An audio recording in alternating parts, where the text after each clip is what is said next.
Okay, how you going, guys? This is kind of part 2 of my little lower back relieving series. So this is more if that lower back's just getting a little bit tight from extra training, and this is just how you can kind of recover and keep moving forward with your training. So we did some foam rolling in part 1, kind of released the upper back and the hips. Now we're moving on to a bit of a stretch, a hip flexor stretch.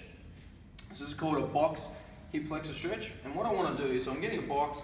If you're not super flexible, maybe you get something a little bit lower than this, but we grab a box, and I'm actually going to be slightly turned with the box, so my back leg, instead of being straight behind me, it's actually going to be off to the side, because what I'm going to do is grab this leg here and pull it up onto the box.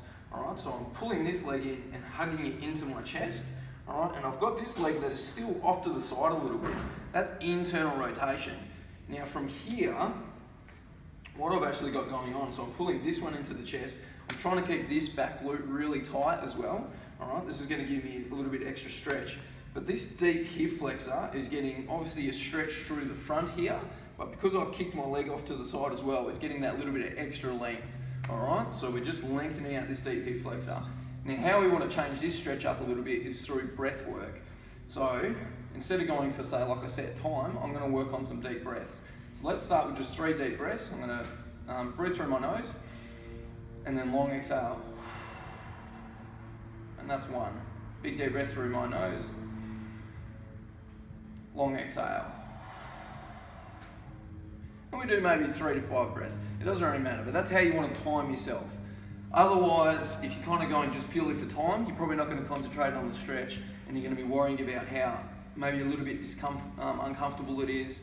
So with the deep breathing, it kind of relaxes you and allows you to actually relieve some of that tension in the hip flexor. My last little bit to this, so that's a nice little hip flexor stretch. The last little bit is to activate some underactive muscles. And believe it or not, the psoas itself, so that deep hip flexor that we just stretched, can either be weak or underactive, or we need to retrain it to actually function properly. So what we really wanted to do, if we want to run lots and sprint, is we need to stay nice and neutral in our lower back, so our back is flat, and then the psoas is the one that pulls your leg up past 90 degrees. Alright, so when it goes past 90 degrees, that's your deep hip flexor. So ideally, how we're going to train this one is I'm going to grab a band and I'm just going to whack it around my feet here. I'm going to pull my leg past 90 degrees, my back is flat. Alright, and then from here, I'm just going to extend my leg out. Now if I want to make it easier, I'm just going to do it a little bit. Alright, and then I'm going to hold, and I'm trying to keep my leg above 90 degrees. Back is flat. If I arch my lower back and do this, I'm now losing complete purpose of this exercise, alright? So the point is to stay engaged. Your abs will work a little bit here, back is staying flat, and then I kick out. Now, if I want to go a little bit harder, holding that leg right in, kick the leg out, alright, and then I let go, and I'm holding. Okay? So quite challenging. You can obviously change the band tension as well.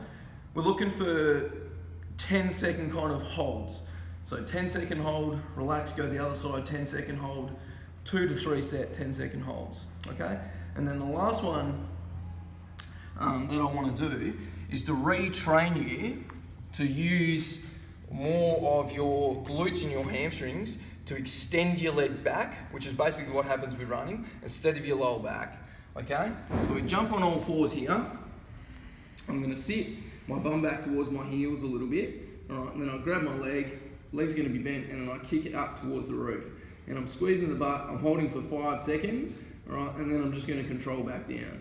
So the good part about this is that my back is just staying flat, it's staying neutral, so I'm not really using my back extensors at all here, all right, and then I kick my leg up and back, and I'm using my glutes and my hamstrings.